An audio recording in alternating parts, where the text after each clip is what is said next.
បាវចិនត្រូវបានមន្តអាគមដោយស្ដេចធរច្បាប់បានធ្វើឲ្យការវិនិច្ឆ័យរបស់គាត់មានភាពស្រពេចស្រពេចហើយមិនសមនឹងបានងារនៃរាជវង្សសុងរឿងនេះធ្វើឲ្យព្រះចៅអធិរាជវ៉េនសុងនៃសុងទៅហាមដូចជាខ្មាស់ទាំងស្រុងបន្ទាប់ពីដឹងខ្លួនឡើងវិញបាវចិនបានស្នើសុំព្រះចៅអធិរាជវ៉េនសុងនៃសុងបានដាក់ទណ្ឌកម្មគាត់យ៉ាងខ្លាំងបំផុតតាមការញុះញង់របស់ Grand Third ក្នុងកាលៈទេសៈទាំងនេះព្រះចៅអធិរាជវ៉េនសុងនៃសុងគ្មានសម្រួលក្នុងការទទួលបានបន្ទៃឋានៈហើយមិនអង្គុយនៅតំបន់នេះទាំងនេះបានឲ្យបានតាមតំណែងនេះវិញទៅមកណាស់នេះគឺជាផេងលោកគ្រូធំចង់បានលទ្ធផលនេះបាវចេងបានលាចាងចៅនឹងក្រុមរបស់គាត់នៅពីក្រោយជើងមុខទើបតែបោះជំហានចេញនៅក្នុងទឹកដីនៃវិញធ្វើគ្រូធំផេងបញ្ជូនឃាតករពីរអ្នកស្លៀកពាក់ខ្មៅនៅកន្លែងដែលបាវចេងត្រូវឆ្លងកាត់ពួកគេបានស្បត់ថានឹងសម្លាប់បាវចេងនៅពេលដ៏សំខាន់នោះបេយូទាំងនឹងសាមន្ទីរ Millennium Shenhua ត្រូវបានបើកឲ្យដំណើរការទៅគេបានជួយសង្គ្រោះលោកបាវចេងដោយជោគជ័យប៉ុន្តែសហវត្តសិនវ៉ាដោយសារតែភាពខាងវិញ្ញាណរបស់ស្មានបានលេចធ្លាយចេញ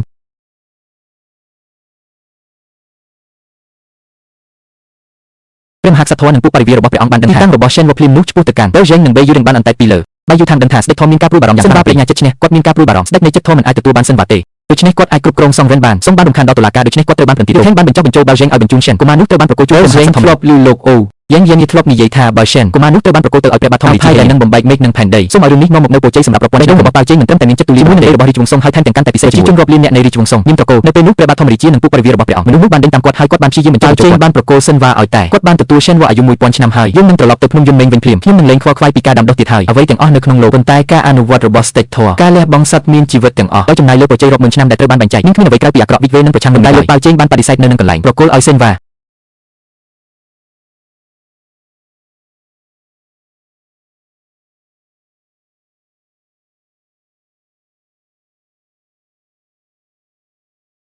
្ដេចធរហេលៀនត្រូវបានកោះហៅដោយបាវចេងដោយកំហឹងខ្លាំងគាត់ក៏មានចេតនាសម្លាប់ភ្លាមបាយូថាងបានលើកដាវរបស់គាត់ឡើងជារៀងដូចដាវទប់ស្កាត់និងសង្កត់ធ្ងន់ទៅលើបេយូរឹងជំនាញដាវគឺអស្ចារ្យណាស់ប៉ុន្តែជាអកុសលវាត្រូវបានរារាំងដោយចូលប្រចាំcontreរីជាឡើយព្រះអង្គត្រូវបានវាយប្រហារដោយមន្តអាគមរបស់បានបាត់បេយូរឹងរបួសខាងក្នុងនាងបានដួលសន្លប់នៅនឹងកន្លែងប៉ុន្តែសំណាងល្អនាង Shen វ៉ាអាយុ 1000 ឆ្នាំនៅម្ខាងនៅពេលដែរនោះគឺវាត្រូវបានផ្ដល់ឲ្យបេយូរឹងសិល្បៈនៃការនាំមនុស្សស្លាប់ឲ្យរស់ឡើងវិញបាវចេងបានឃើញថាងភ្ញាក់ឡើងហើយប្រញាប់ប្រញាល់គាត់បានជួយខ្លួនឯងឡើងហើយបានឃើញ Shen កុមារនោះហៀបនឹងធ្លាក់ទៅក្នុងកណ្ដាប់ដៃរបស់ជាសំណាងល្អគ្រូពេទ្យអធិរាជអ៊ូយ៉ាងនឹងគាត់បានមកដល់ទាន់ពេលវេលាហើយបានបញ្ចេញមន្តអាគមជាមិនសិនបានឃើញលោកបាវចិននិងអ្នកដទៃទៀតចេញទៅនៅឲ្យឆ្ងាយពីសិស្សច្បងបានបងប្អូនប្រុសស្រីពីរនាក់ដែលធំនិងក្មេងជាងគេបានធ្វើការតស៊ូ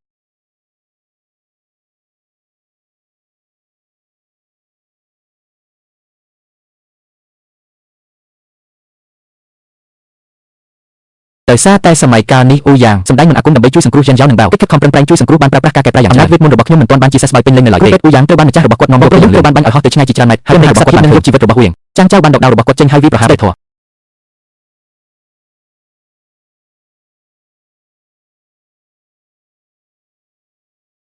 គ្រូពេទ្យអធិរាជអ៊ូយ៉ាងបានមើលអ្នករងរបួសចាងចៅខ្ញុំអាណិតគាត់ណាស់គាត់បានរិះគន់បងប្រុសច្បងរបស់គាត់គឺហេលីនពេងប្រសិនបើអ្នកបំពេញលើគោលការណ៍ហាមឃាត់ការសម្លាប់អ្នកនឹងត្រូវវាមួយគោះជាន់ដើម្បីសម្រេចបានយុត្តិធម៌ទេហើយព្រះបាទធម្មរាជាហេលីនពេងក៏បានឃើញបងស្រីទៅគ្រូពេទ្យអធិរាជអ៊ូយ៉ាងនៅក្នុងការតាំងលោកយ៉ាវពិតជារំជួលចិត្តណាស់